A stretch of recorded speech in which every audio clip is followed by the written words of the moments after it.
Boa noite. Boa noite, queridos. Boa noite. Que bênção nós estarmos juntos aqui. Acho que agora vocês estão me ouvindo, né? Boa noite, então. Agora sim. Fica em pé aí, é muito especial nós estarmos juntos aqui nesse tempo, preparado e separado por Deus para a minha vida e para a sua vida, para juntos louvarmos, adorarmos o seu nome, agradecermos ao Senhor por aquilo que Ele é. Essa é a razão principal de estarmos aqui. Temos tantas coisas programadas, mas se o Senhor não for o centro da nossa adoração, é só uma liturgia. E liturgia, por liturgia, fica sem sentido algum. Mas quando nós nos rendemos diante do Senhor, com o nosso coração voltado e focado, queridos, em experimentar algo do Senhor, com certeza nós ouvimos a voz do Espírito Santo do Senhor falando ao nosso coração. E ainda de uma maneira que eu não sei explicar, o Senhor que olha para a minha vida e para a sua vida, mesmo do jeito que somos, do jeito que estamos, só por essa sinceridade diante dEle, Ele aceita a nossa adoração e a presença dEle se faz real aqui neste lugar.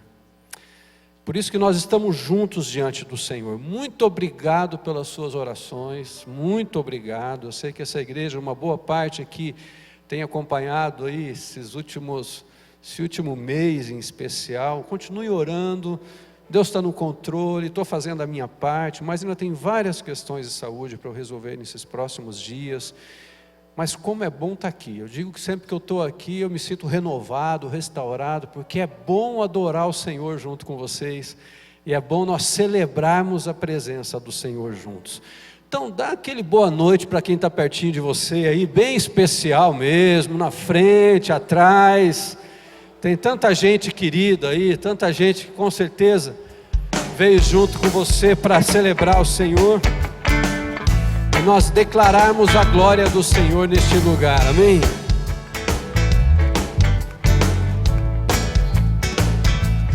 Já refúgio a glória eterna de Jesus, o Rei dos Reis. Breve os reinos deste mundo seguirão as suas leis. Os sinais da sua vida mais se mostram cada vez. Vencendo, vem Jesus. Glória, glória, aleluia.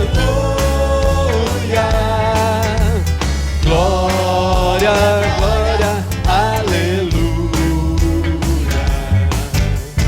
Glória, glória, aleluia. Vencendo,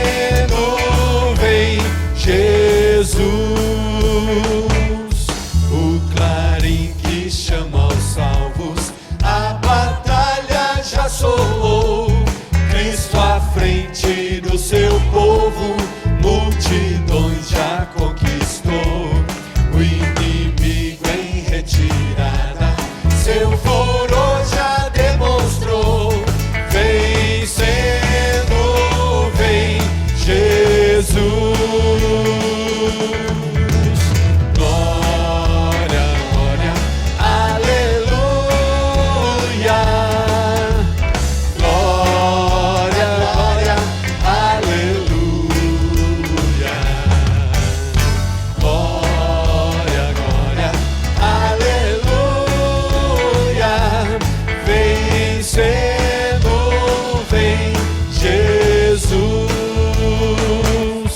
Eis que em glória refulgente sobre as nuvens descerá, e as nações e os reis da terra com poder governará.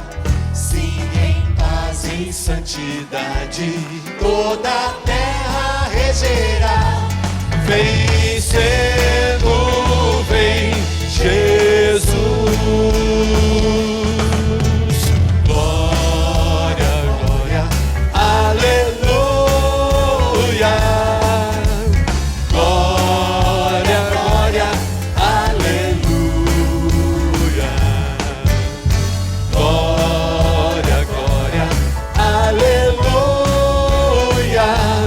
vencendo. Só você cantando. E por fim, entronizado, as nações irá julgar, todos grandes e pequenos, o juiz hão de encarar, e os remidos triunfantes lá no céu irão cantar. Venceu o Rei Jesus.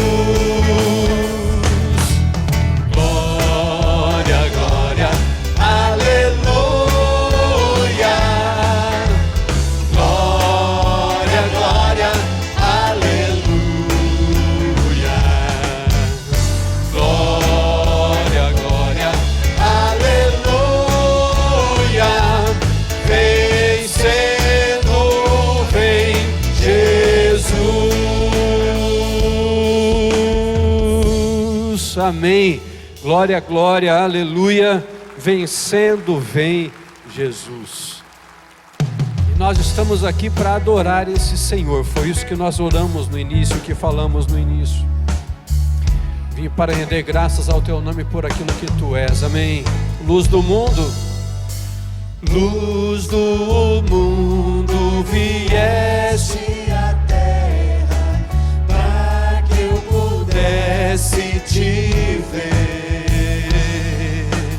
Tua beleza me leva a adorar-te, quero contigo viver. Vim para adorar-te, vim para prostrar-te, vim para dizer que és meu Deus, és totalmente amável, totalmente digno, tão maravilhoso para mim. eterno Rei, eterno Rei, exaltado nas alturas, glorioso nos céus. Humilde vieste à terra que criaste, por amor pobre se fez. Vim para adorar-te, vim para prostrar-me, vim para dizer que és meu Deus, és totalmente amável, totalmente digno, tão maravilhoso para mim.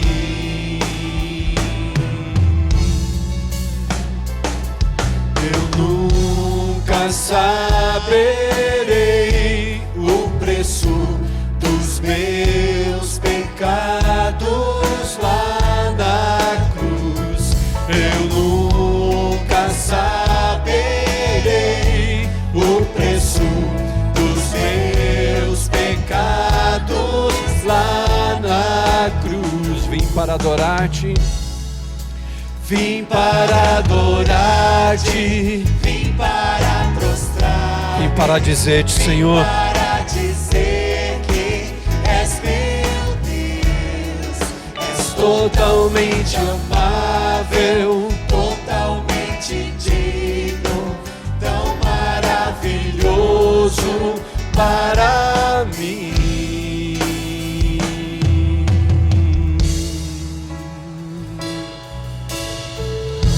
amém. Vim para adorar-te, Senhor, vim para prostrar-te diante de ti. Essa próxima canção diz assim: Senhor, eis-me aqui.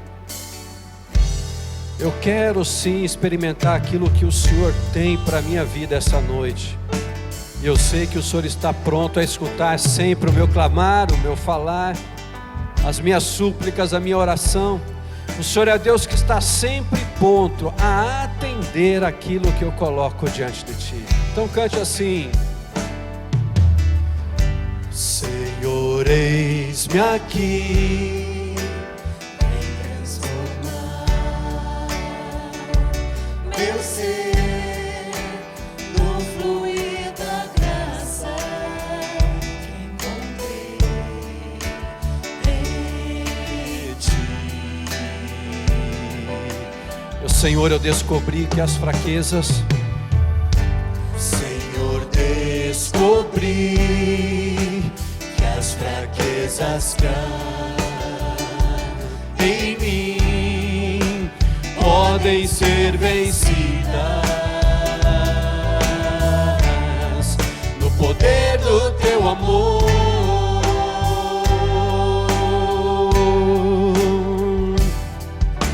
Junto a ti, teu amor me envolve,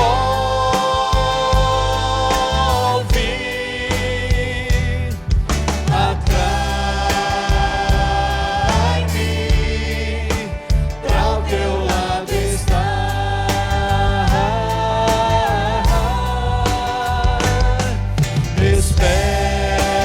Espero em ti e subo como águia nas asas do Espírito, contigo voarei no poder do teu amor.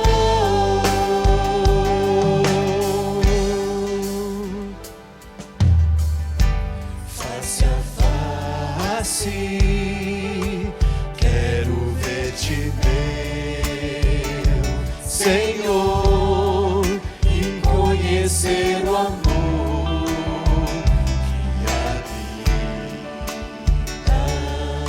em mim.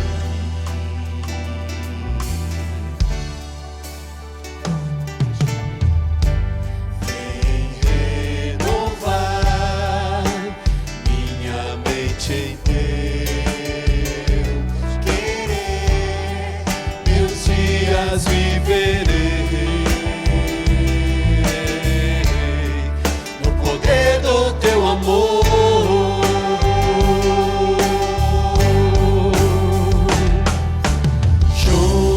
Junto a ti, teu amor me envolve,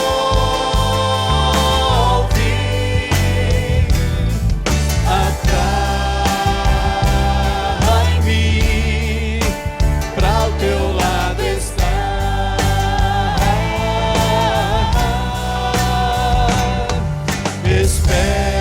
Espero em ti e subo como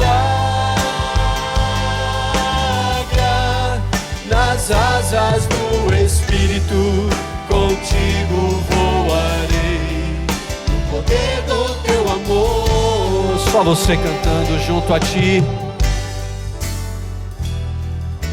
Junto a ti, meu amor Amém. Amém. Amém. Atrai-me, Senhor.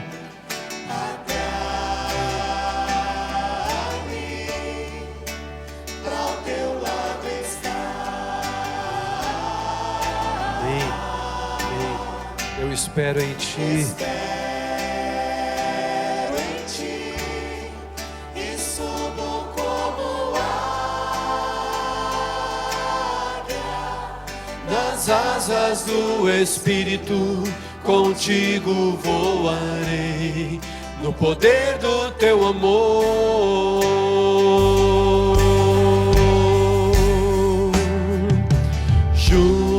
Junto a ti, teu amor me envolve,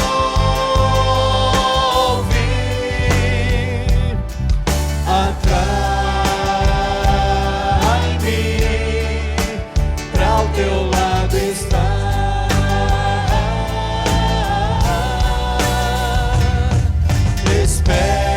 Espero em ti e subo como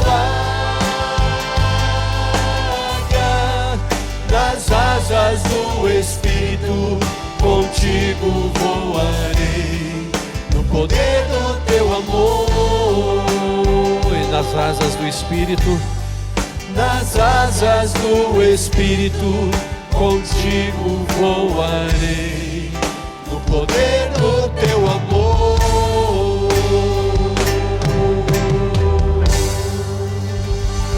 Amém, amém.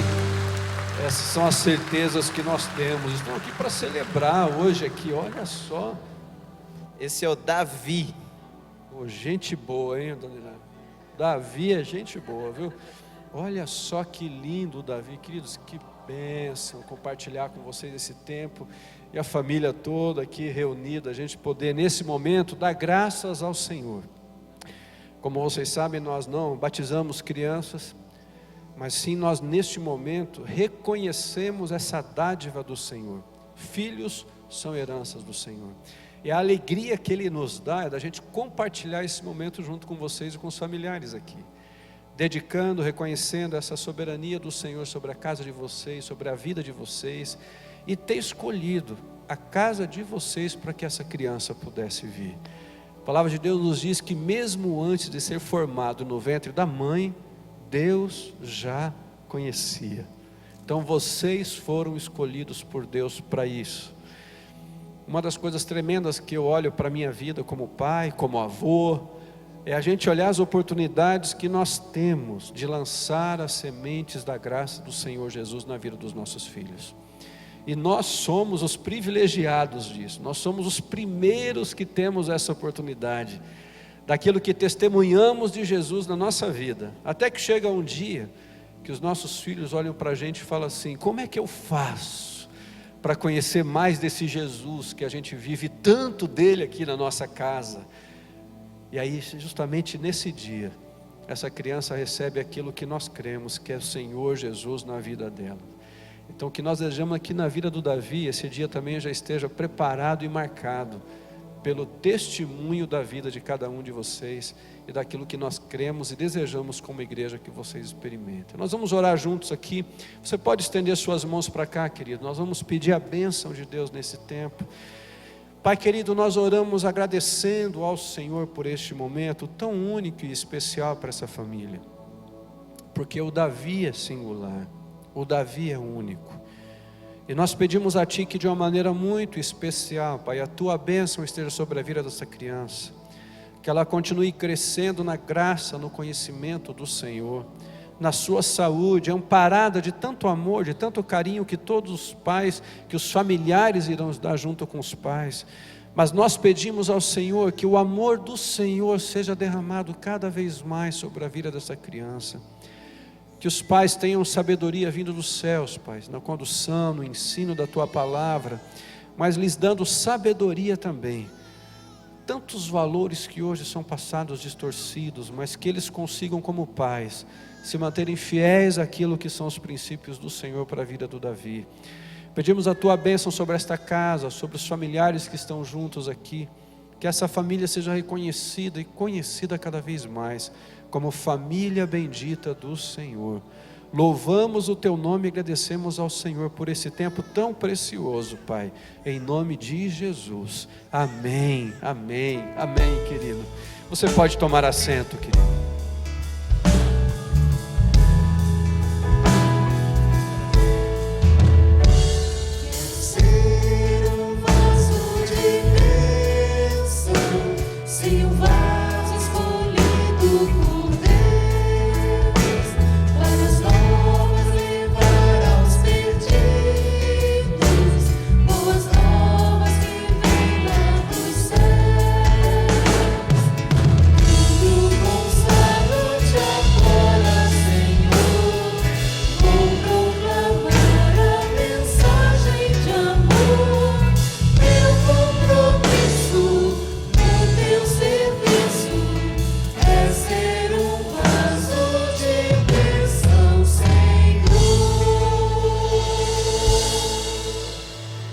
Amém, glória a Deus.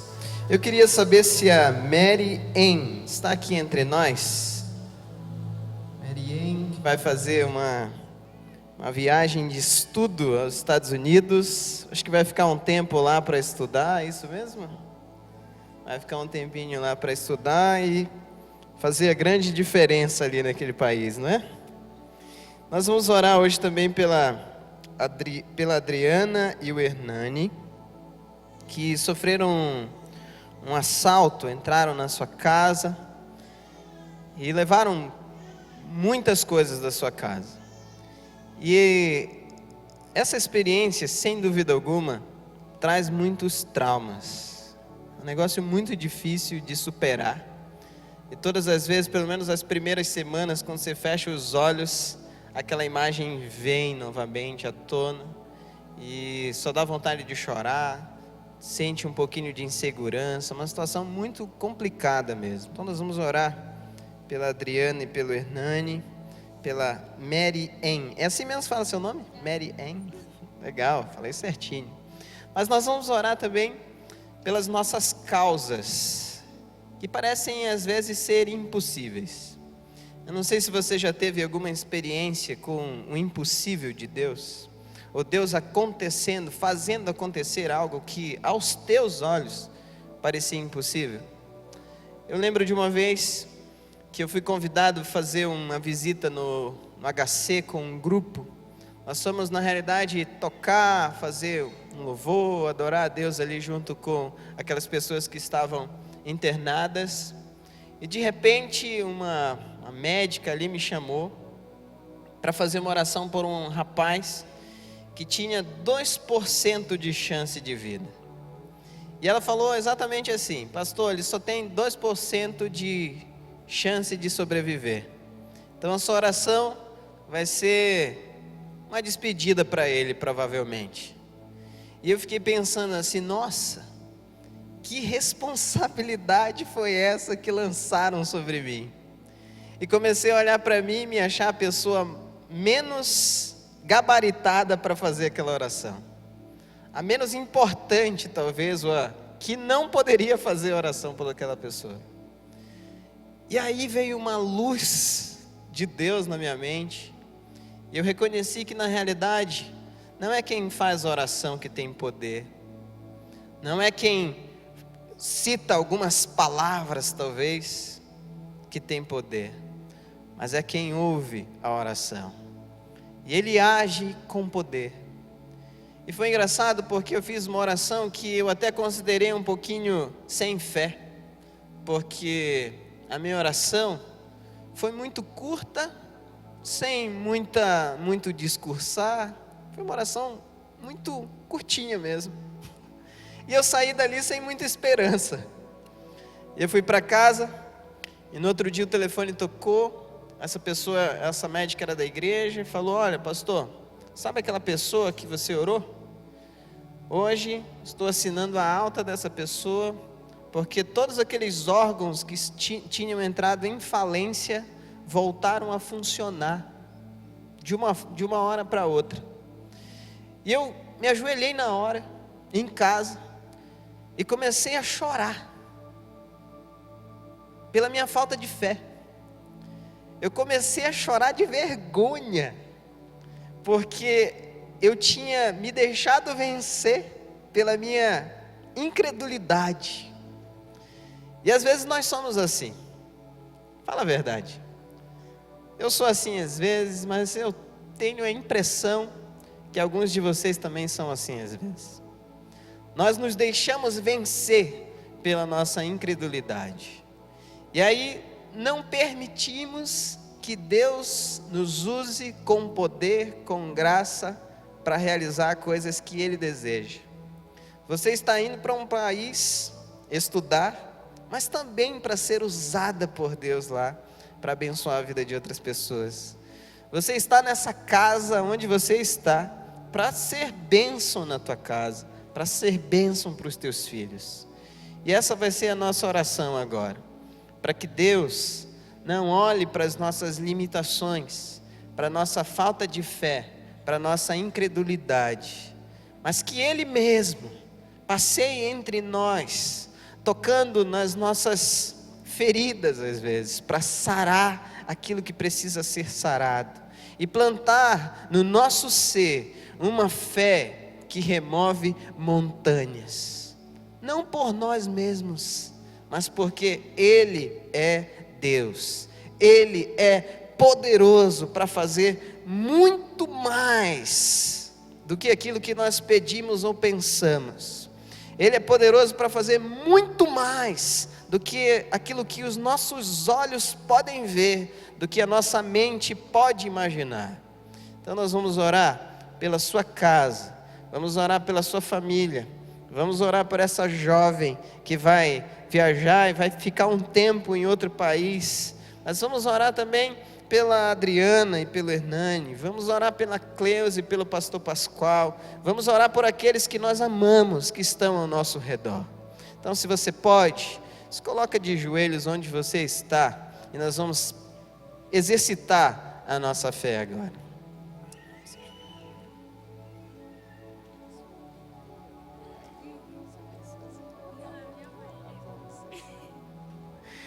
Senhor Jesus, muito obrigado. Obrigado porque, apesar de nós, de sermos quem somos, o Senhor tem revelado a sua glória. Deus, e por isso nós pedimos ao Senhor que nos abençoe, que nos guarde. Pedimos ao Senhor que manifeste o seu poder no nosso meio, para que não haja sombra de dúvida, nem dúvida no nosso coração. Mas quando o Senhor mesmo revelar o seu poder, haja um reconhecimento profundo no nosso ser, de que o Senhor é Deus. O mesmo Deus que operou milagres no passado, ainda hoje está fazendo coisas grandiosas e maravilhosas. Por isso exaltamos o teu nome. Por isso, Pai, em nome de Jesus, pedimos ao Senhor que abençoe a Mariane, Pai, nessa empreitada de vida. Que o Senhor a use naquele lugar, que o Senhor a proteja, que o Senhor a guarde, que o Senhor dê inteligência a ela, Pai, para que ela faça daquele ambiente, dessa oportunidade que o Senhor está dando a ela, uma oportunidade de glorificar o teu nome. Mas Deus, em nome de Jesus, pedimos também pela Adriana e o Hernani, Pai, que o Senhor mesmo venha com a tua presença encher o coração deles de paz, de alegria e segurança. Que o Senhor retire todo o mal, que o Senhor retire todo o mal que porventura esteja atrapalhando a sua fé, não permitindo ver a ação milagrosa do Senhor na sua casa e na sua família. Pai, em nome de Jesus, te suplicamos que faça assim. Também, Deus, juntos, como igreja, como filhos do Senhor, suplicamos ao Senhor pela vida da nossa irmã Cleusa, que o Senhor a visite onde quer que ela esteja, que o Senhor toque em cada célula do seu corpo, restaurando a sua saúde em nome de Jesus. Que ela mesma seja uma prova viva da ação milagrosa e do poder do Senhor em nosso meio, para que não haja em nosso coração dúvida ou sombra de dúvida, que o Senhor é Deus e faz muito mais do que pedimos ou pensamos.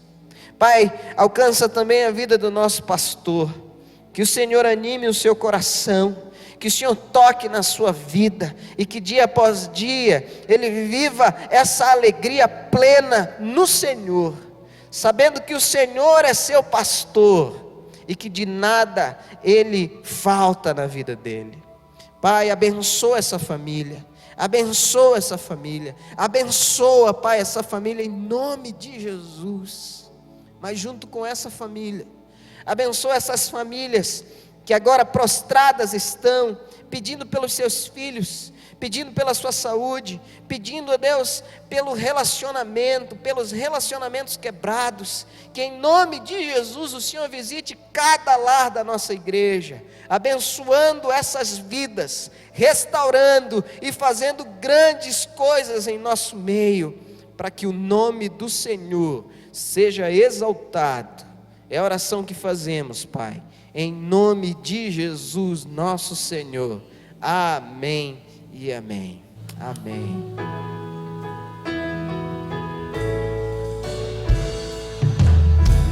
Consagro-te agora, Senhor. Vou proclamar-te a mensagem de amor. Meu compromisso no teu serviço é ser um vaso de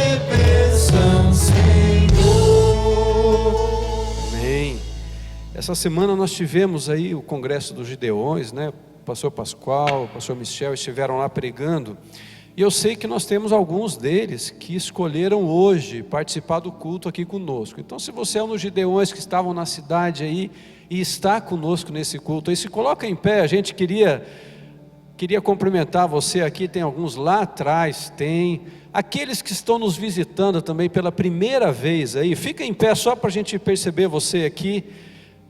Isso, olha aqui, tem uma jovem aqui na frente. Quem está pertinho aí, dá um abraço aí, agradece esse pessoal aí por estar aqui com a gente hoje. Que alegria a gente poder receber vocês aqui. Sejam bem-vindos aqui neste lugar. Que realmente a alegria do Senhor, que é a alegria que está no nosso coração, também possa contagiar você. E nesse tempo de celebração que estamos juntos aqui. Esse é o momento em que nós dedicamos ao Senhor os nossos dízimos e as nossas ofertas.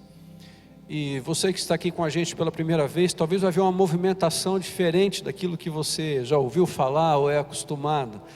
Porque as pessoas levantam do seu lugar e elas vêm até aqui na frente voluntariamente e dedicam ao Senhor aquilo que tem sido o compromisso pessoal de cada um, da sua fidelidade para com Deus. É onde nós cremos que o Deus que nós temos nos supre em todas as coisas. Tudo o que temos é dele. Se vestimos o que vestimos, se comemos o que comemos, se conseguimos conquistar os sonhos que conquistamos, é porque Deus tem sido fiel na sua palavra conosco. E mesmo nos momentos em que nós achamos que não teríamos, Deus é fiel para suprir. Como já experimentamos isso na nossa casa? Em alguns momentos de dificuldades, mas muitas dificuldades, de repente o Senhor levantar de alguma maneira pessoas para nos abençoar. Bem antes de eu estar no ministério, quando eu trabalhava ainda profissionalmente com a música, bem no início da minha carreira musical, o Victor, o meu filho mais velho, que era muito pequenininho na época, ficou doente. Sabe aquele negócio de que você tem que ficar esperando receber, e aí você liga para a pessoa, ela fala assim, não, pode ir no banco que eu estou indo depositar para você, e você passa no banco, e fica lá no banco esperando, e passa o cartão, e não entra, e você liga para a pessoa, não, eu estou no banco, espera um pouquinho, e aí você vê que o banco fechou, e aí você começa a ligar, e o telefone não atende mais, só dá na caixa postal, e aí começa a vir aquela agonia, e eu precisando levar o Victor no médico, não sabia o que fazer. De repente o telefone toca, a pessoa fala assim, olha, maestro, queria falar com você, eu tenho que acertar um negócio com você que já faz tempo, e hoje eu consegui o recurso que eu podia para acertar. Você tem como passar aqui para receber? Justamente no momento em que eu precisava. E aí quando eu fui lá pegar o valor, você sabe quanto que era o valor que eu tinha recebido? O valor da consulta para pagar para o meu filho ser atendido. Queridos, isso a gente compartilha aqui. Não é para falar para você assim, olha, viu como é bom você dar dinheiro? Queridos, não é isso. É que quando a gente aprende que o que nós temos é de Deus e tudo é dele, e por causa da graça dele, do favor imerecido dele, ele não nos deixa faltar nada, o mínimo do que precisamos. É que muitas vezes nós também queremos além do que precisamos, mas o mínimo que precisamos, o Senhor nunca deixa faltar. A palavra de Deus nos diz que o justo nunca o quê? Mendigará o pão. O justo viverá pela fé. A palavra de Deus nos diz também em 2 Coríntios, no capítulo 9, do verso 6 em diante, assim: lembre-se, aquele que semeia pouco também colherá pouco, e aquele que semeia com fartura também colherá fartamente. Cada um dê conforme determinou em seu coração, não com pesar ou por obrigação, pois Deus ama quem dá com alegria. E é Deus poderoso para fazer que lhes seja acrescentado toda a graça, para que em todas as coisas, em todo o tempo, tendo tudo o que é necessário, vocês transbordem em toda boa obra. aquele que se prepara para dar, que dê com alegria. E esse é o sentimento nosso aqui, esse é o nosso sentimento como igreja. Então, enquanto nós adoramos ao Senhor, você que veio preparado para dedicar ao Senhor nesse momento os seus dízimos e as suas ofertas, você pode fazer isso saindo do seu lugar, vindo aqui à frente. Vou convidar você a se colocar em pé, levantar aí a sua poltrona, para facilitar as pessoas passarem. E se você e eu reconhecemos que dependemos do Senhor, nós também cantamos adorando Ele, dizendo assim: a Ti nos rendemos com tudo que temos, os conceitos, o corpo, a emoção, a esperança, o temor e a razão. Reconhecemos que somos frágeis. Reconhecemos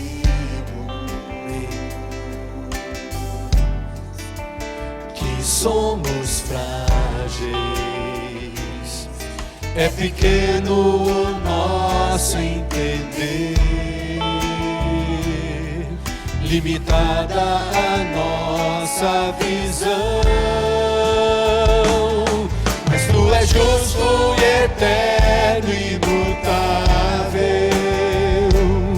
Tua promessa é firme, inquebrável.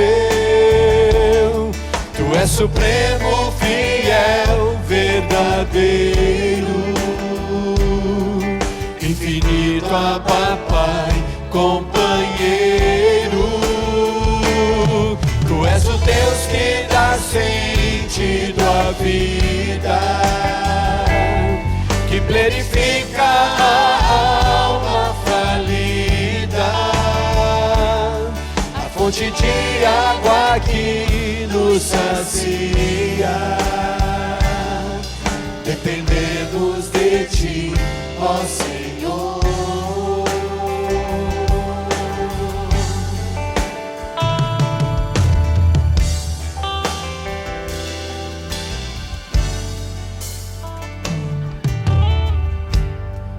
A Ti nos rendemos com tudo que temos, os conceitos, o corpo, a emoção, a esperança, o temor e a razão.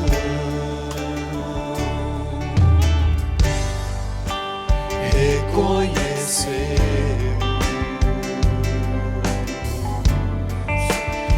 somos frágeis, é pequeno o nosso entender, limitada a nossa visão. Mas Tu és justo e eterno, imutável. Tua promessa é firme, inquebrável. Supremo, fiel, verdadeiro,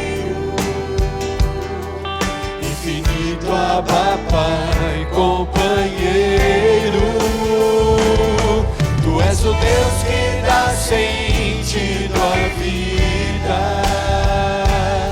que plenifica a alma falida. Tu és o água que nos sacia. Dependemos de Ti, ó Senhor. Dependemos de Ti, ó Senhor. Dependemos de Ti, ó Senhor.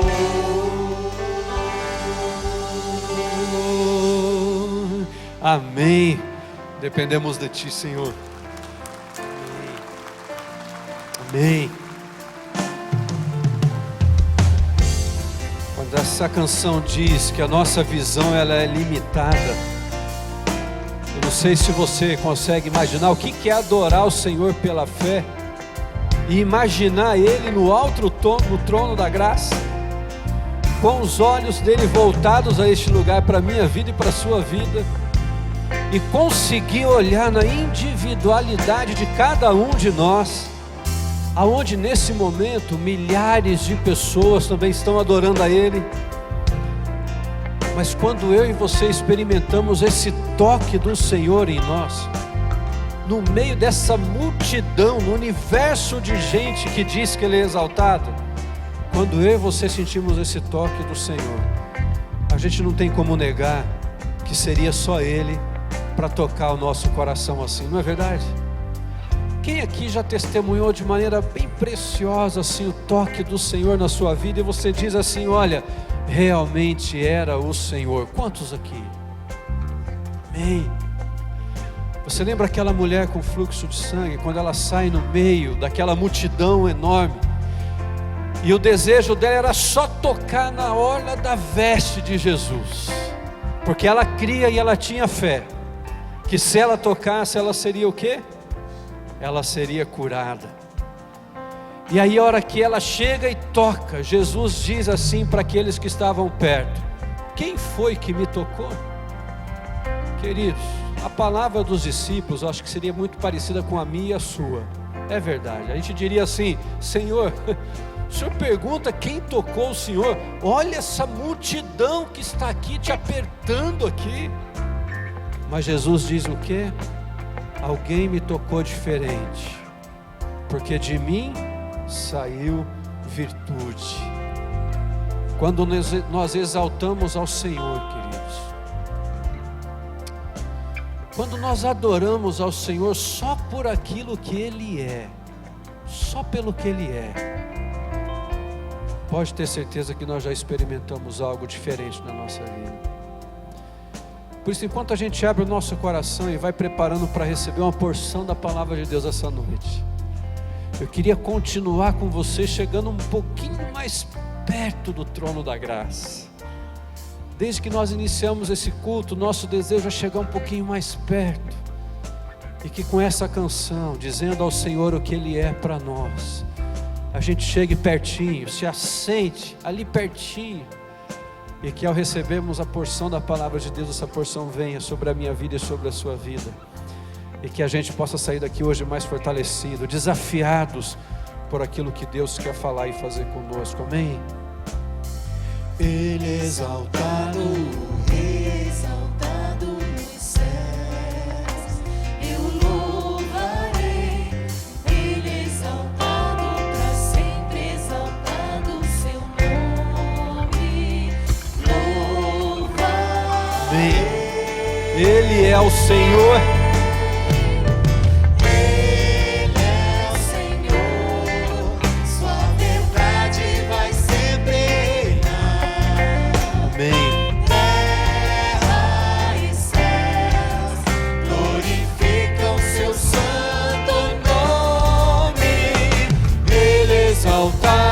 O Rei exaltado dos céus, Ele exaltado, o Rei exaltado nos céus. Eu louvarei, Amém. Ele exaltado para sempre, exaltado seu nome. Amém. Só você, querido, declarando bem forte assim: Ele é o Senhor.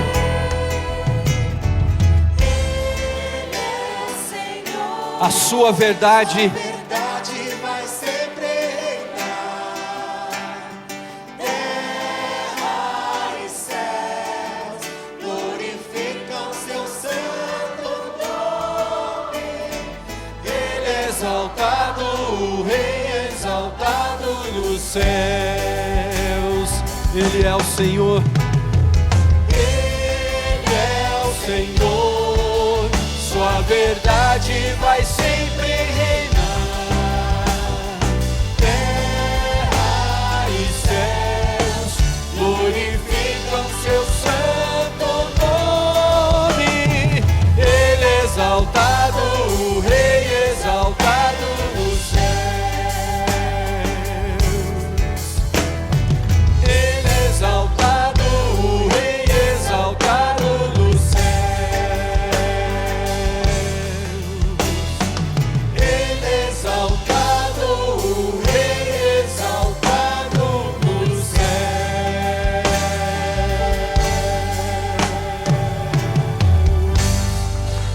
Aleluia, aleluia, louvado seja o Senhor por toda a eternidade, amém? Você pode tomar assento, querido.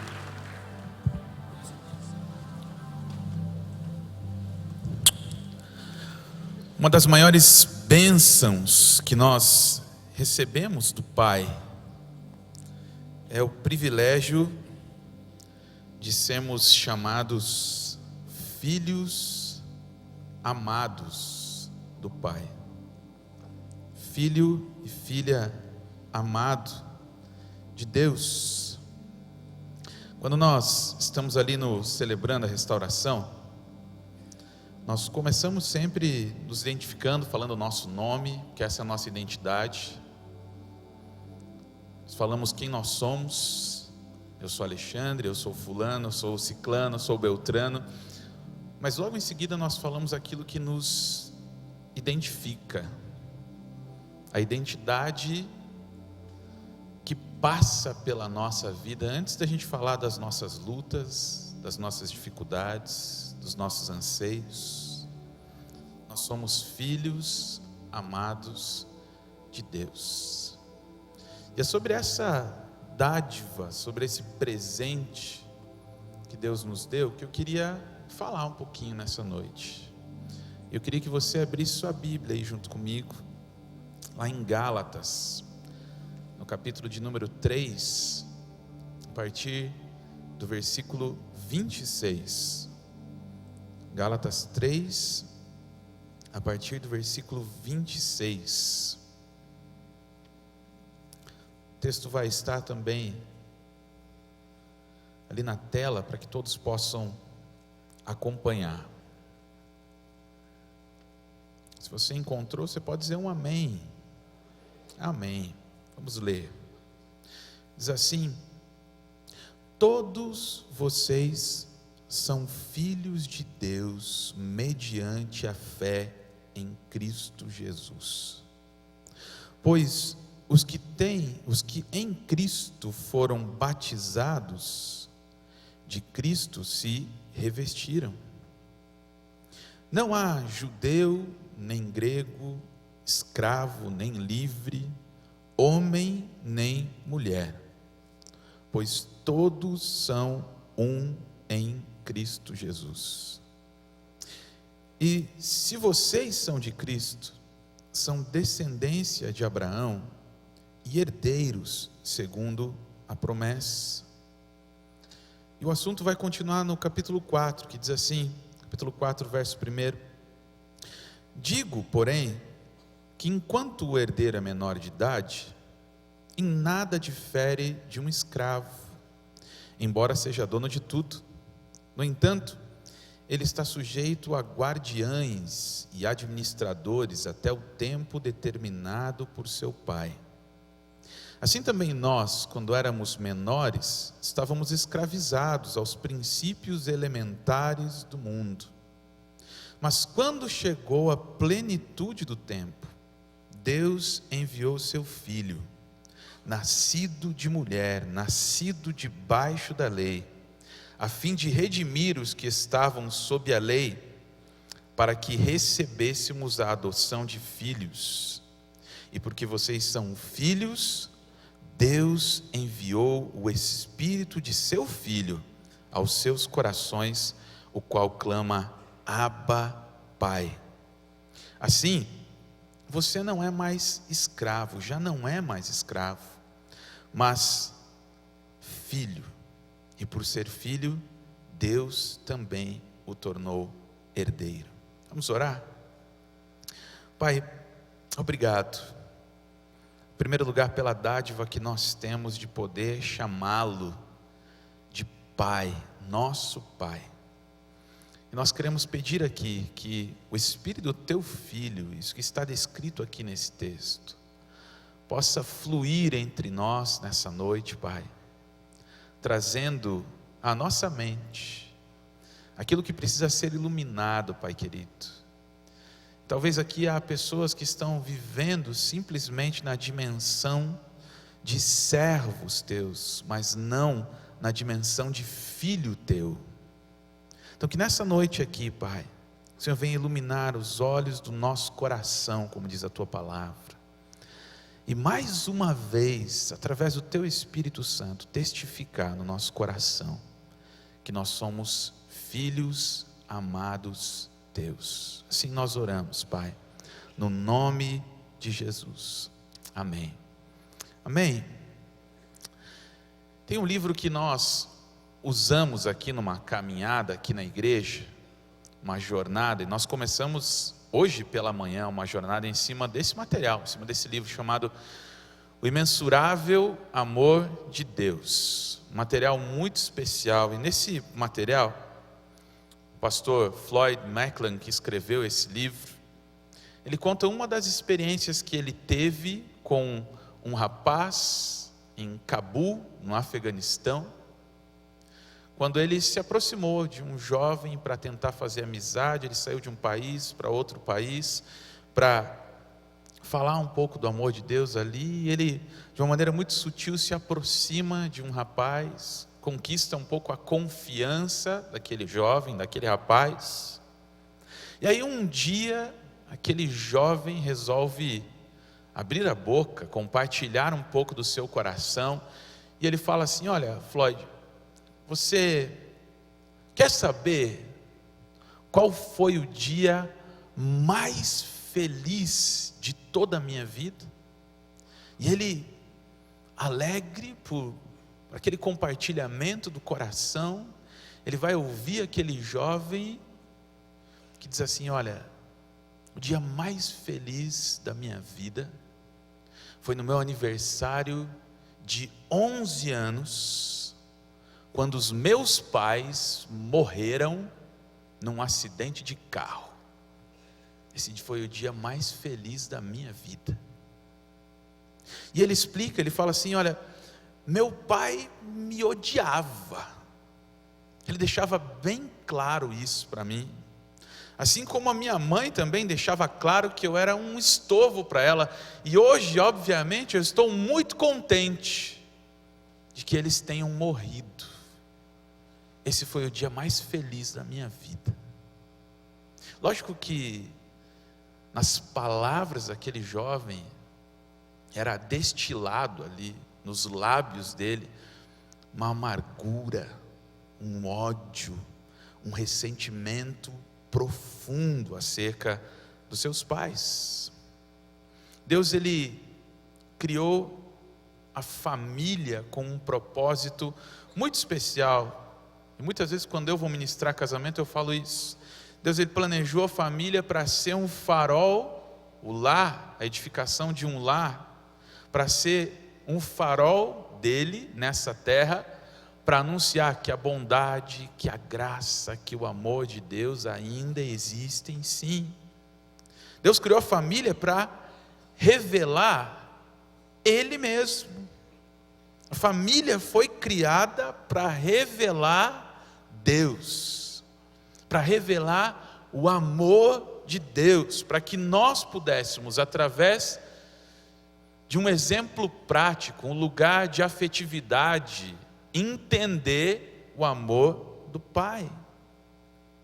Mas quando essa balança, ela não oferece aí o mínimo de equilíbrio, alguns problemas começam a existir nas nossas vidas, e aqui eu me incluo, é nossa mesmo, é minha vida.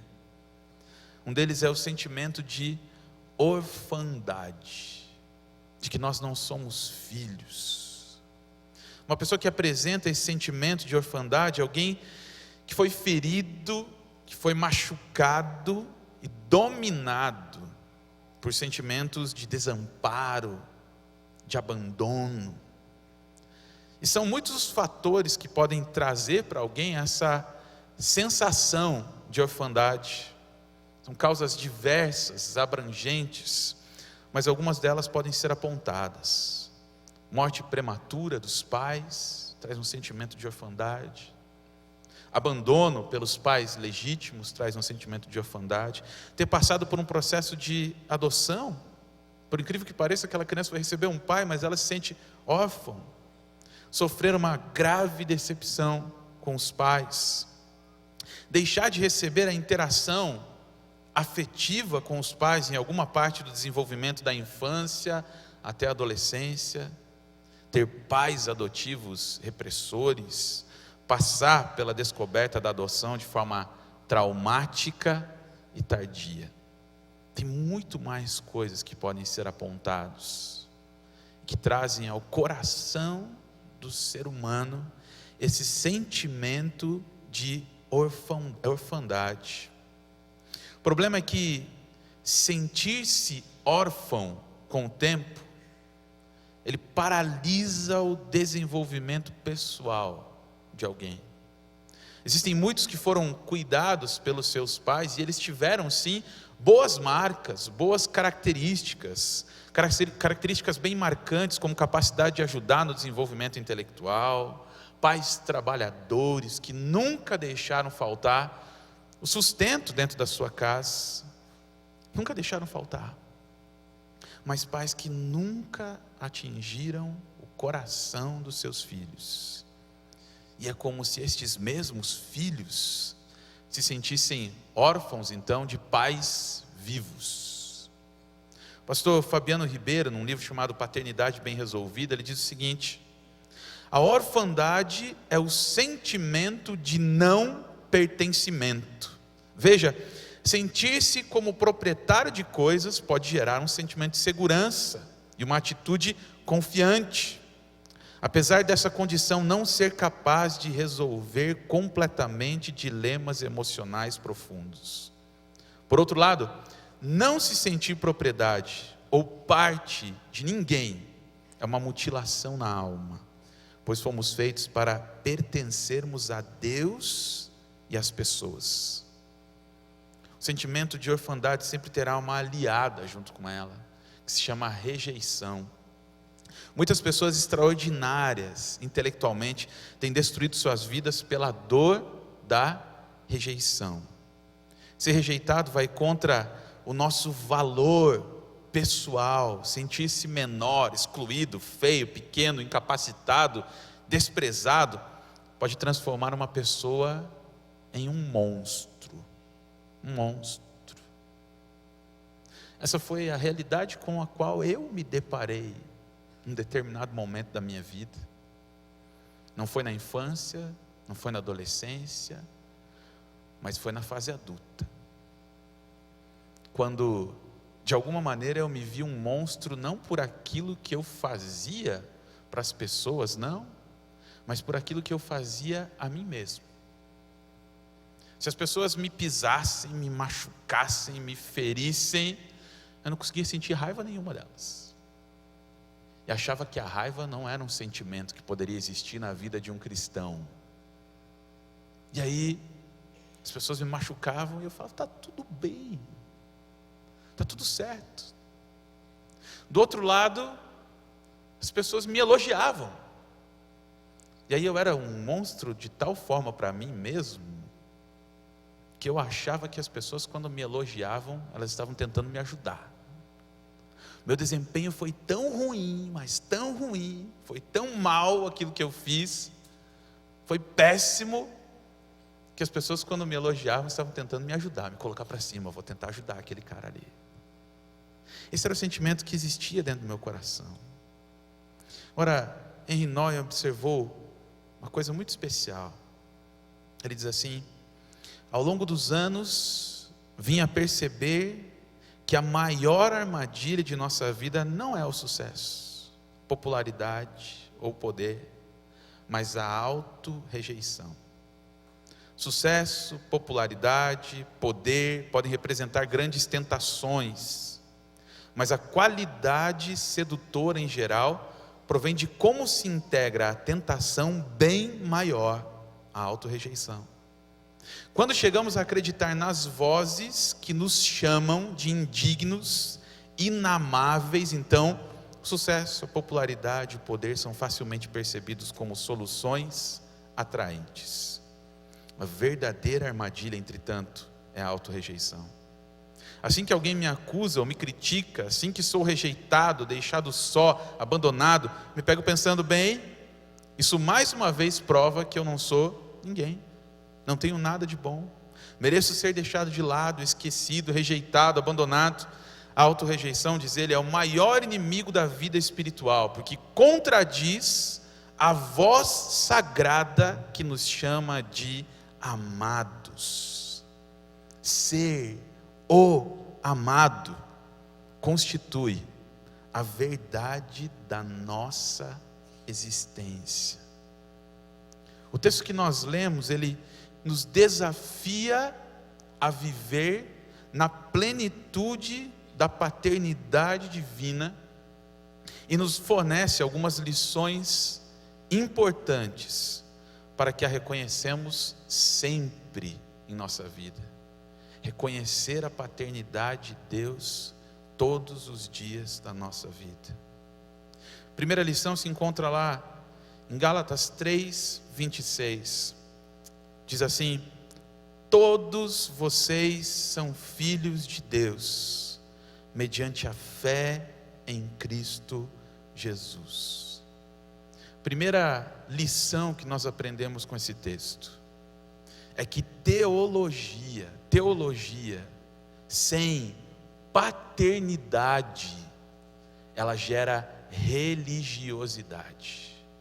Teologia sem paternidade, sem entendermos Deus como nosso Pai, ele gera uma religiosidade.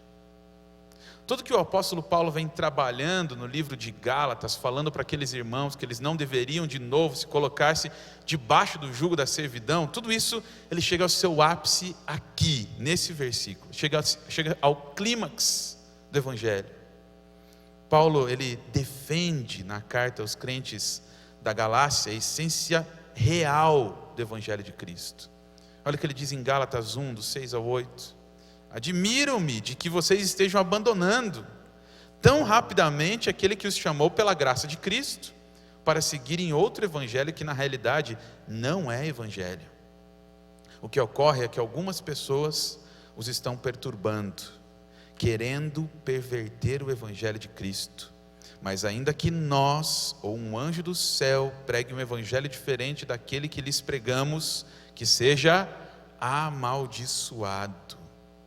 Os Gálatas, como muitos de nós, tentaram deturpar a real mensagem do Evangelho, que nada tem a ver com religião, mas com relacionamento.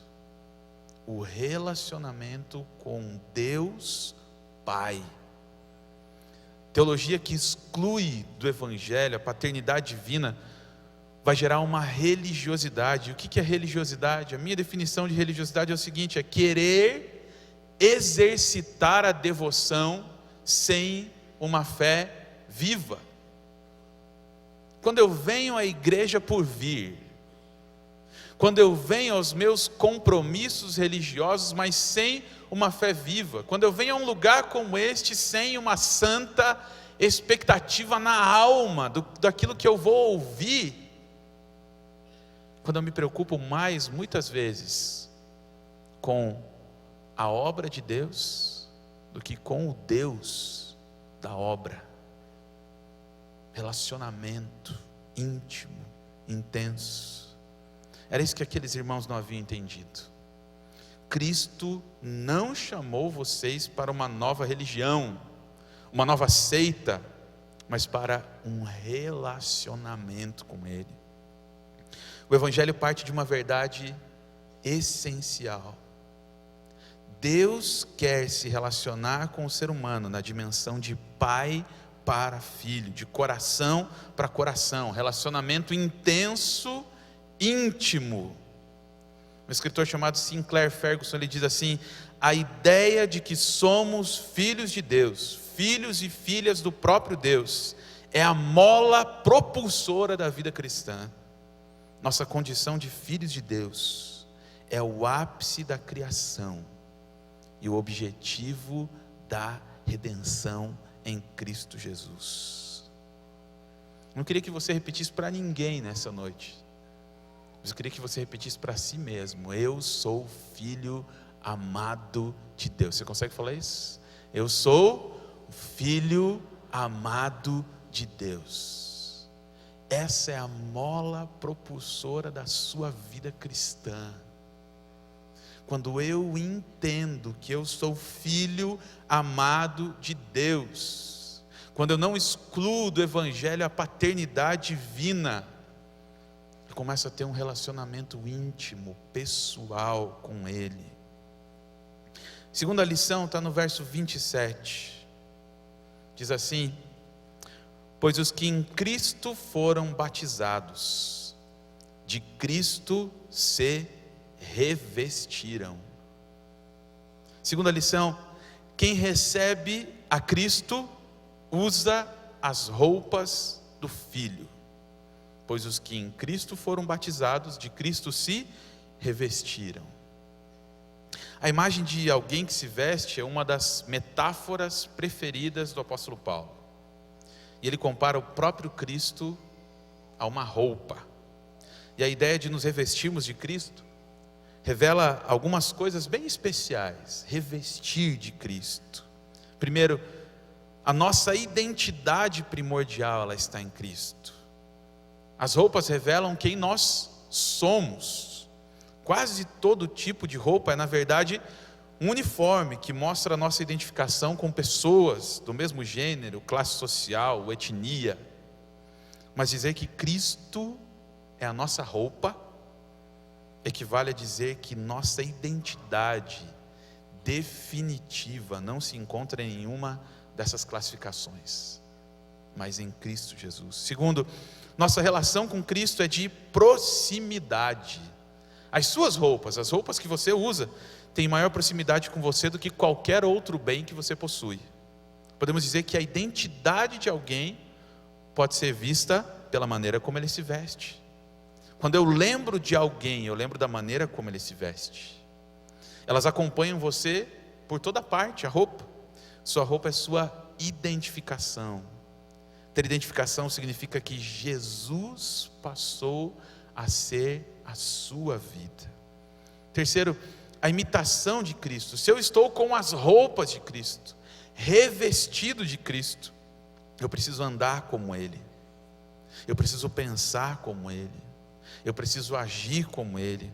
Praticar a presença de Cristo acarreta como consequência o desenvolvimento de pensamentos e atos como se eu estivesse o tempo todo perante a face dele. Significa introduzir Jesus em todas as áreas da minha vida. Eu estou vestido do próprio Cristo e transformar as áreas da minha vida de acordo com a sua vontade, de acordo com o seu Espírito Santo. Devemos nos revestir de suas virtudes e atos. Devemos nos vestir como Jesus. E é por isso que, independente do que nós somos, quem nós somos, falhos, pecadores, quando nós nos vestimos da roupa de Cristo, o Pai não enxerga simplesmente quem nós somos, Ele enxerga o Filho. Para andar como filho, nós precisamos usar a roupa de filho. É como se Deus dissesse: revista-se de Cristo, revista-se a imagem do meu Filho. A nossa aceitabilidade diante de Deus, Gálatas 3:27, é uma metáfora ousada e abrangente de uma vida completamente nova.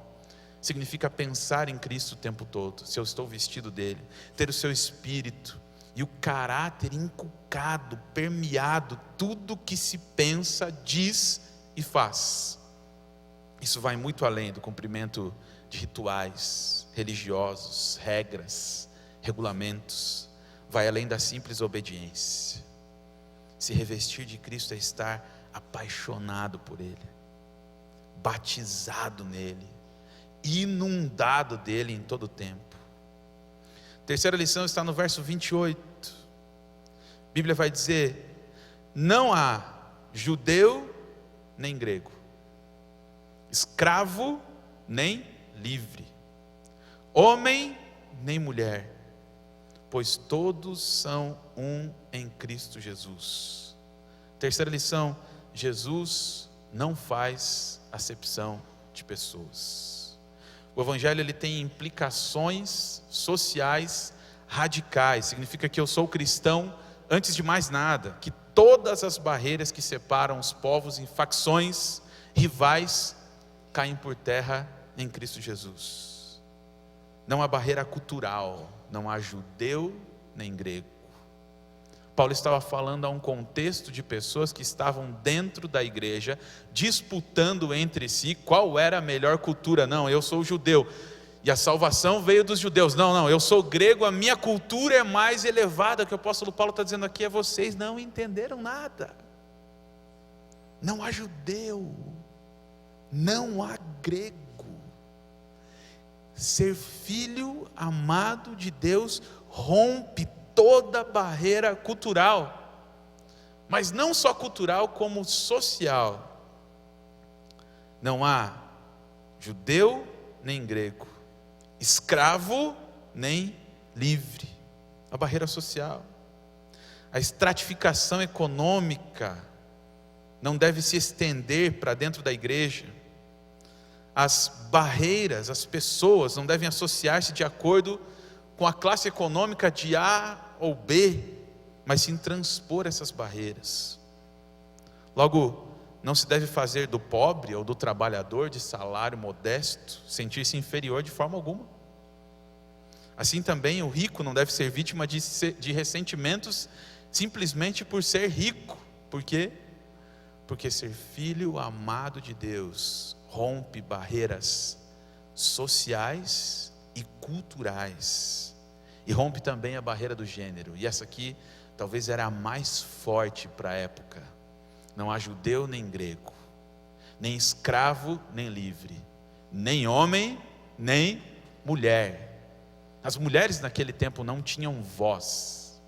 A voz delas eram abafadas pela sociedade. Agora, o que o apóstolo Paulo está dizendo: olha, não tem um gênero específico mais predileto diante de Deus. Homem ou mulher, os dois são filhos amados de Deus. O amor de Deus através de Jesus está estendido a todos. Se você continua sentindo-se não merecedor do favor de Deus, eu quero afirmar uma coisa: você tem razão.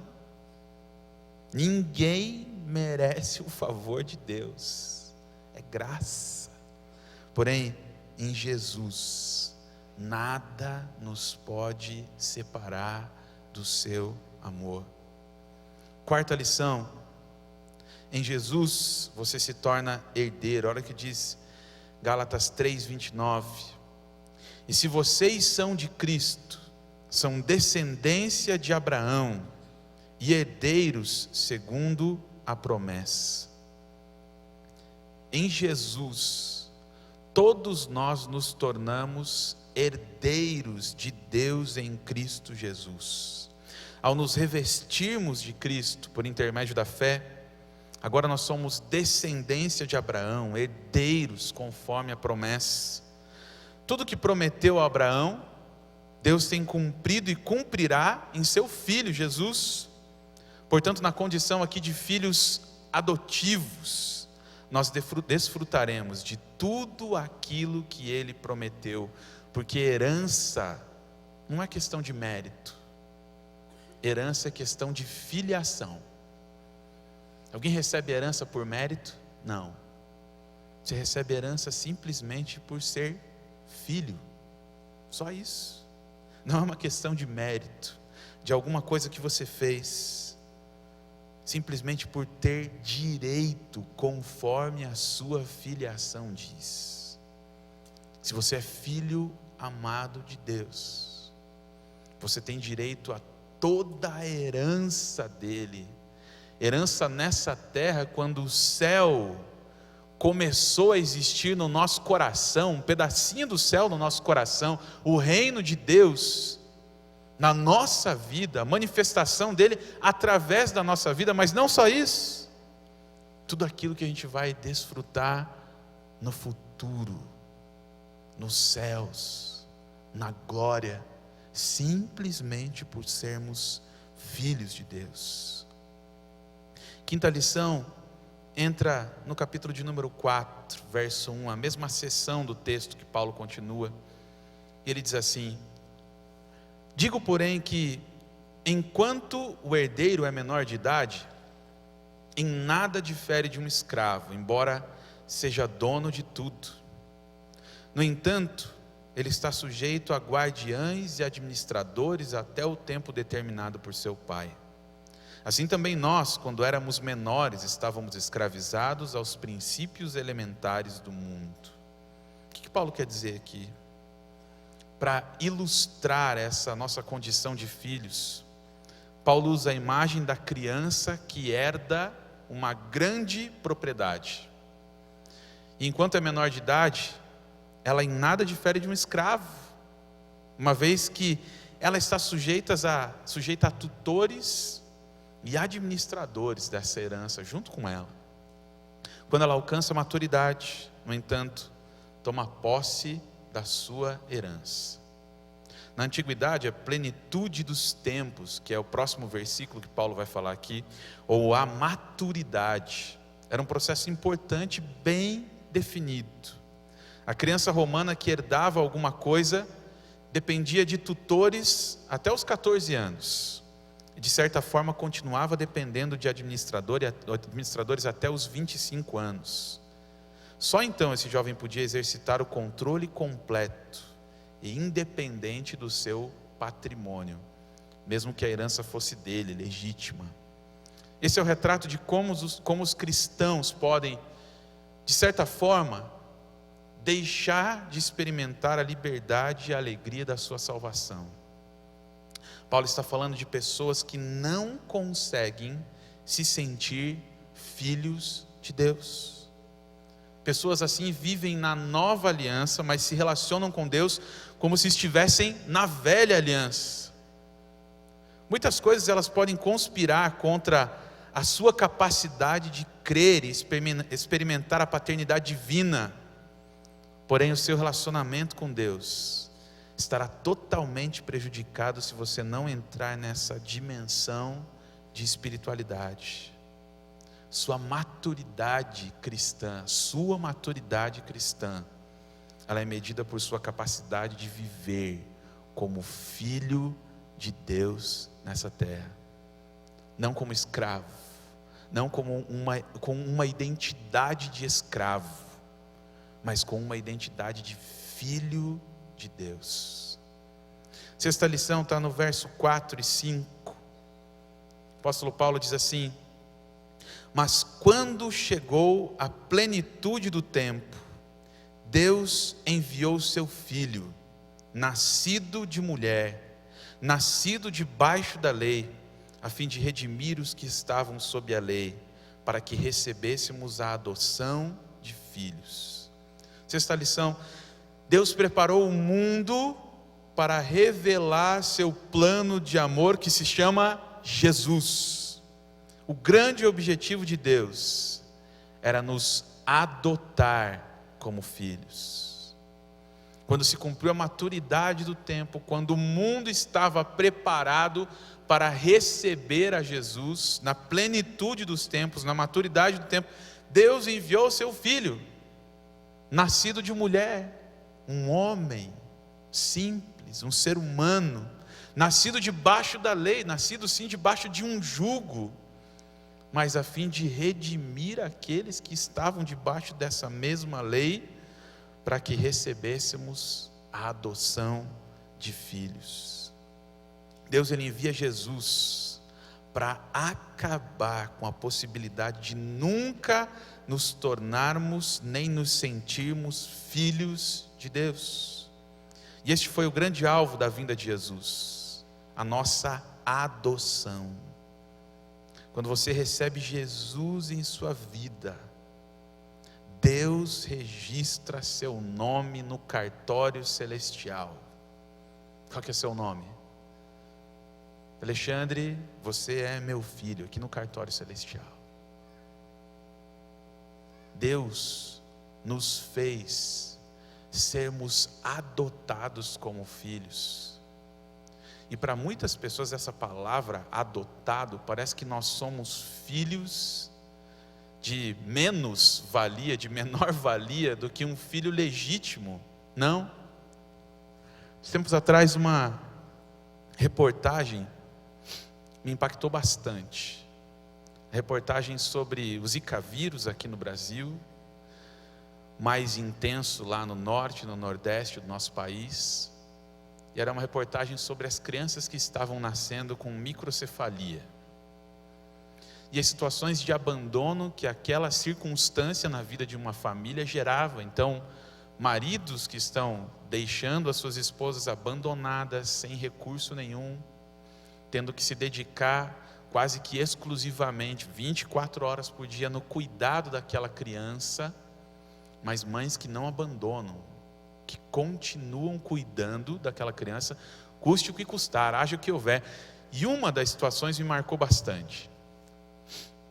Era a situação de um casal que estava querendo ter um filho legítimo, um filho biológico, e eles tentaram de todas as formas dentro da medicina ter um filho. E aí todas as alternativas foram colocadas, todas as alternativas foram tentadas, disponibilizaram recursos pessoais para que isso acontecesse, e aquilo não aconteceu. E depois de alguns anos tentando, então eles disseram: olha, a gente vai entrar realmente na fila de adoção. E aí eles vão visitar um primeiro orfanato, e naquela semana uma criança havia sido abandonada naquele orfanato, uma criança com microcefalia, abandonada na porta daquele orfanato. E aquele casal começa a visitar, começa a passar pelos vários bercinhos que ali existia. E num determinado momento, aquela mulher olha para aquela criança abandonada com microcefalia, e ela diz: quando eu olhei para aquela criança, foi amor à primeira vista. E ela pega aquela criança no colo e diz: isso é minha filha, essa é a minha filha, ninguém tira mais de mim. Mesmo sabendo de todas as dificuldades, mesmo sabendo de todas as limitações, de todas as situações que aquela família iria enfrentar para criar aquela criança com microcefalia, mesmo diante de tamanhas circunstâncias, aquela mulher nutriu, desenvolveu um amor por aquela menina com microcefalia, levou para casa, adotou, para cuidar dela. Há uma grande verdade em ser filho adotivo. Quando Deus ele nos adota, o filho adotivo ele é escolhido. O filho adotivo ele pode ser escolhido. E Deus nos escolheu. Talvez se nós olhássemos para a mesma história, aplicando a nossa vida, era como se Deus estivesse passando sim por alguns bercinhos, olhando a nossa vida, com todas as suas deficiências, com todas as suas deformidades, e olhasse para nós e dissesse: esse é o meu filho amado, eu escolhi, independente de todas as circunstâncias, independente de tudo que eu vou ter que fazer para cuidar dele. Essa é a dádiva que nós experimentamos como filho. Deus te adotou. O adotado ele é escolhido. Sétima e última lição. Nós temos uma voz que testifica a nossa filiação. Gálatas 4, 6 e 7 diz assim: e porque vocês são filhos, Deus enviou o Espírito de seu Filho aos seus corações, o qual clama: Abba, Pai. Assim você já não é mais escravo, mas filho. E por ser filho, Deus também o tornou herdeiro. Ele repete a mesma herança. É como se houvesse uma voz do alto, a voz do Espírito de Deus na nossa vida, dizendo todo o tempo: você é filho amado de Deus. Isso concorda plenamente com aquilo que está escrito lá em Romanos, capítulo 8, verso 16 e 17. O próprio Espírito testemunha ao nosso espírito que somos filhos de Deus. Se somos filhos, então somos herdeiros, herdeiros de Deus e co-herdeiros com Cristo. Se de fato participamos dos seus sofrimentos, para que também participemos da sua glória. Há uma voz constante na nossa vida que nos lembra: eu sou filho amado de Deus. E eu queria orar com você nessa noite, mas orar na dimensão do filho, na dimensão de ser um filho amado do Pai, uma filha amada de Deus, não numa dimensão de servo, de escravo, mas essa tem que ser a verdade da mola propulsora da sua vida cristã. Quando eu me entendo como filho amado do Pai, toda a insegurança vai embora da minha vida, porque eu sei que tem alguém que cuida de mim. Quando eu me entendo como filho amado de Deus, todos os meus medos podem ir embora, toda a minha auto-rejeição pode ir embora, porque eu sei que Deus não me rejeita. Eu fui escolhido por Ele para ser filho por adoção. É como se o Pai escrevesse uma carta para nós. E eu queria que você fechasse os seus olhos nesse momento. Feche seus olhos. Como se o próprio Pai escrevesse uma carta para nós. Uma carta bem específica. Dizendo assim: meu filho, minha filha, você pode não me conhecer, mas eu sei tudo sobre você. Salmo 139:1. Eu sei quando você se senta e quando se levanta. Salmo 139:2. Eu conheço bem todos os seus caminhos. Salmo 139:3. E até os cabelos da sua cabeça são todos contados. Mateus 10:29. Pois você foi feito à minha imagem. Gênesis 1:27. Em mim você vive, se move e tem existido. Atos 17:28. Pois você é a minha descendência. Eu te conheci mesmo antes que você existisse. Jeremias 1:4 e 5. Porque eu sou o Pai perfeito. Mateus 5:48. Saiba que cada bom presente que você recebe vem da minha mão. Tiago 1:17. Pois eu sou o seu provedor e supro todas as suas necessidades. Mateus 6:31-33. Meu plano para o seu futuro tem sido sempre cheio de esperança. Jeremias 29:11. Porque eu te amo com amor eterno. Jeremias 31:3. Pois em Jesus o meu amor por você é revelado. João 17:26. Ele é a representação exata do que eu sou. Hebreus 1:3.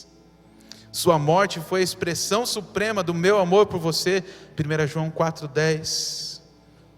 Eu desisti de tudo que amava para que pudesse ganhar o seu amor. Romanos 8:31 e 32. Filho, venha para casa e eu vou fazer a maior festa que o céu já viu. Lucas 15:7. Eu sempre fui um pai e sempre serei pai. Efésios 3:14 e 15. A minha pergunta a você então é essa: você quer viver na dimensão de ser meu filho amado? Eu estou apenas esperando por você. E nessa noite aqui eu posso falar para dois grupos de pessoas. Talvez um grupo de pessoas que esteja vivendo aqui na dimensão simplesmente de ser servo de Deus. Talvez você esteja aqui na igreja durante muito tempo, já seja membro, batizado, só que em algum momento você tem esquecido essa dádiva de ser filho amado de Deus. E talvez você seja uma pessoa que nunca fez uma oração na sua vida para realmente ter essa identidade de filho amado de Deus.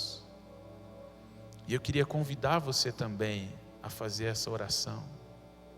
Se você faz parte de um desses dois grupos de pessoas, eu queria que você se colocasse de pé onde você está. Chega de viver na dimensão de ser servo, mas comece a viver na dimensão de ser filho amado do Pai. Se você é essa pessoa, se coloque de pé aí no seu lugar. É só uma mudança de ação, de atitude. Talvez você mesmo não consiga se enxergar como filho amado do Pai. Ser filho amado do Pai é um compromisso de viver isso todos os dias, de se revestir de Cristo, assim como a gente falou aqui. Se você não tiver coragem de assumir esse compromisso aqui dentro, de viver não na dimensão mais do servo, mas na dimensão do filho, quando você sair por essa porta, lá fora esse compromisso não vai acontecer. Gosto muito de dos fatos que a Bíblia nos coloca lá no Antigo Testamento, quando Moisés estava vivendo ali junto com o povo de Israel, as 10 pragas do Egito, e uma das pragas, as pragas das rãs, e onde Faraó ia tinha rãs, ia tomar banho tinha uma rã, ia tomar água tinha uma rã, e ele chama Moisés e fala assim: olha, não tem como você fazer uma oração e essas rãs irem embora daqui? Ele fala: tem sim, mas ele faz uma pergunta: quando você quer que eu ore? E Faraó responde para ele assim: amanhã. Amanhã. Faraó preferiu passar mais uma noite com as rãs. Você vai ter coragem de vir aqui e sair da mesma forma que você entrou? Sair carregando os mesmos fardos com o qual você entrou? Quero te desafiar a não passar mais uma noite com as rãs. Não passar mais uma noite com esses fardos que aprisionam você, para você não ser filho amado de Deus. Por isso que eu digo, se coloque de pé aí. Se você se identificou com essa mensagem, se coloque de pé no seu lugar para dizer: eu quero viver na dimensão de filho amado de Deus. Vamos orar? Senhor nosso Deus, nosso Pai, nós te louvamos por tudo aquilo que o Senhor faz na nossa vida, em especial, Pai, por essa mensagem que desafia o nosso coração a sermos filhos amados teus, Pai. Que o Senhor nos ajude a cada dia a nos revestir de Cristo, vestir a roupa de Cristo, a roupa de filho, para que assim o Senhor, quando nos olhar, veja a imagem do teu filho, Pai querido. Que no nome de Jesus, Pai, todos os fardos que nos amarram, que nos aprisionam, Pai, na nossa orfandade possam ser quebrados na autoridade do nome de Jesus, para que a gente consiga viver na dimensão de ser filho amado teu. Coloca essa dádiva, Pai, no coração de cada um nesta noite, Pai. Assim nós oramos, Senhor, em nome de Jesus. Amém. Amém, querido. Você pode se colocar em pé. Nós vamos encerrar esse tempo adorando ao Senhor juntos. E como terminamos sempre esse culto, dá a mão para quem está pertinho de você aí, fecha esses corredores aqui, lá em cima também. A gente quer cantar essa canção que declara isso, que acima de todas as coisas, você tem um valor precioso para Jesus. Então diz para quem está do seu lado assim: olha, você é amado de Jesus, você é amada de Jesus. Isso, e juntos podemos declarar desse amor do Senhor por nós, bem mais que as forças, poder e reis, que a natureza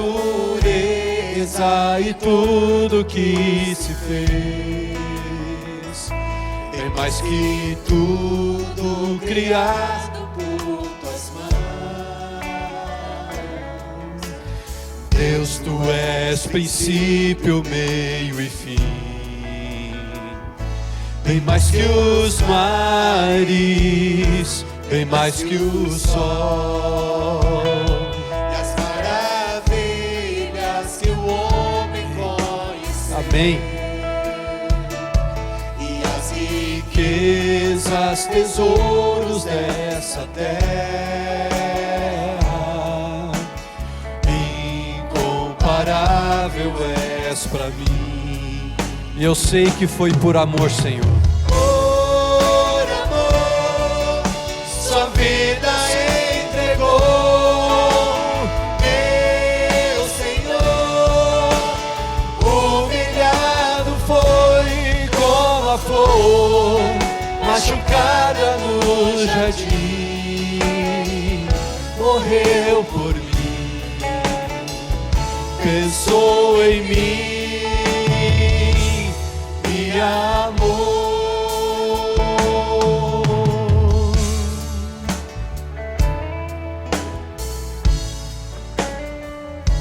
Bem mais que as forças, poder e reis, e a natureza e tudo que se fez,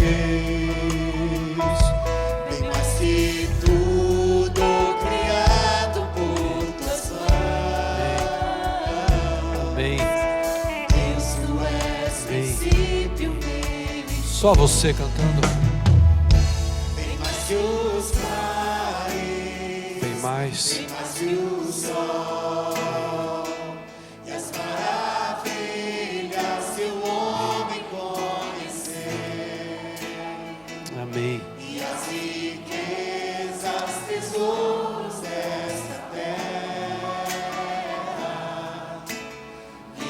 incomparável és pra mim. Eu sei que foi por amor, Senhor. Sua vida entregou, meu Senhor, humilhado foi como a flor, machucada no jardim. Morreu por mim, pensou em mim, me amou. Por amor, sua vida entregou.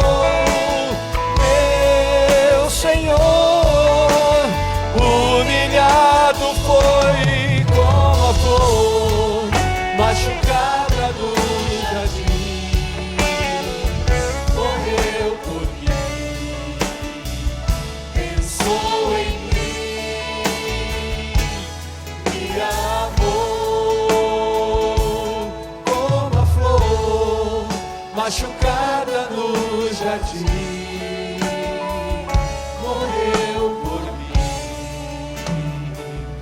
pensou em mim, me amou.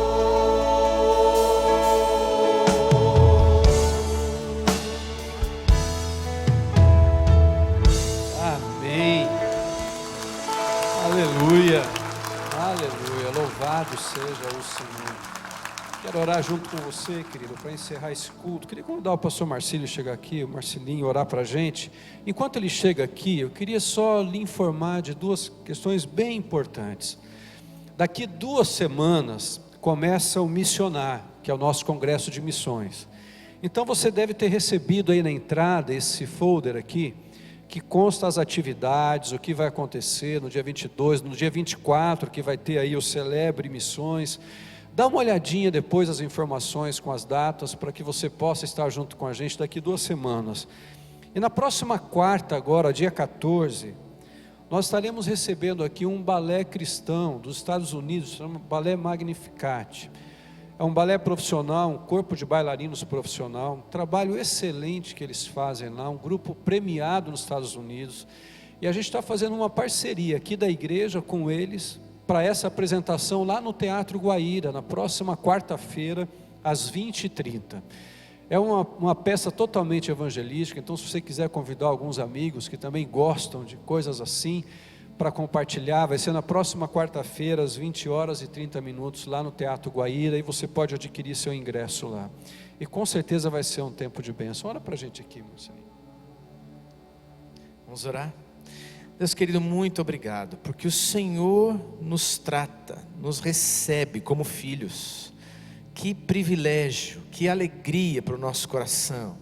Senhor, muito obrigado, porque o Senhor se encontra conosco em momentos tão bonitos e significativos como esses que vivemos hoje de noite aqui.